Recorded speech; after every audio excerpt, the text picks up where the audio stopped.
Mahigit 50 lugar sa bansa ang nagdeklara ng state of calamity dahil sa epekto ng hanging habagat at mga nagdaang bagyo. Hanggang ngayon, lubog pa sa baha ang ilang lugar sa Bataan, Bulacan at Pampanga. Yan ang unang balita ni June Veneracion.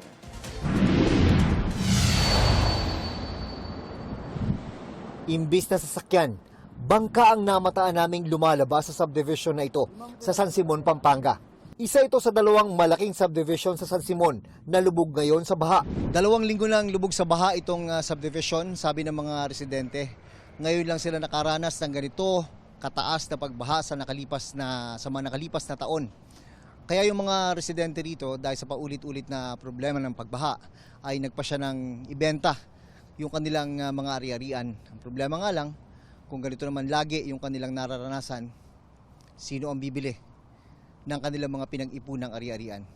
Dati po wala naman pong baha. Nag-start po yan 2023 tapos sunod-sunod na po siya. Tapos ngayon po yung pinakamalalang baha. Nasira na po lahat ng gamit namin.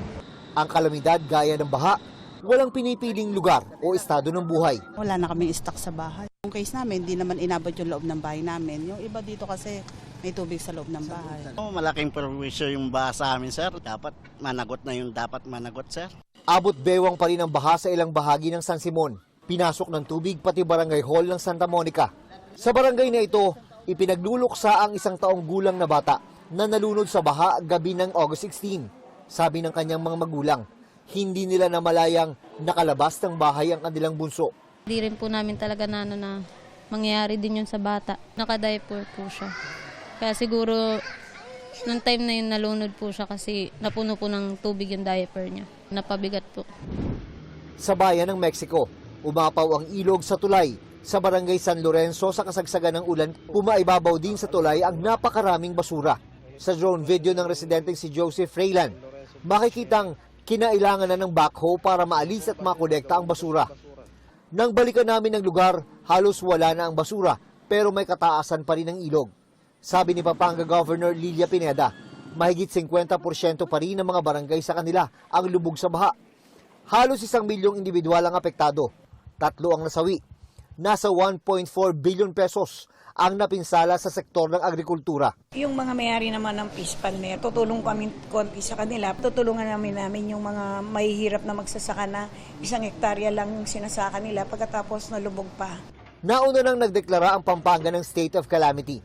Ayon sa NDRRMC, di bababa sa 53 lungsod at bayan sa bansa ang nagdeklara ng state of calamity dahil sa epekto ng habagat at mga nagdaang bagyo.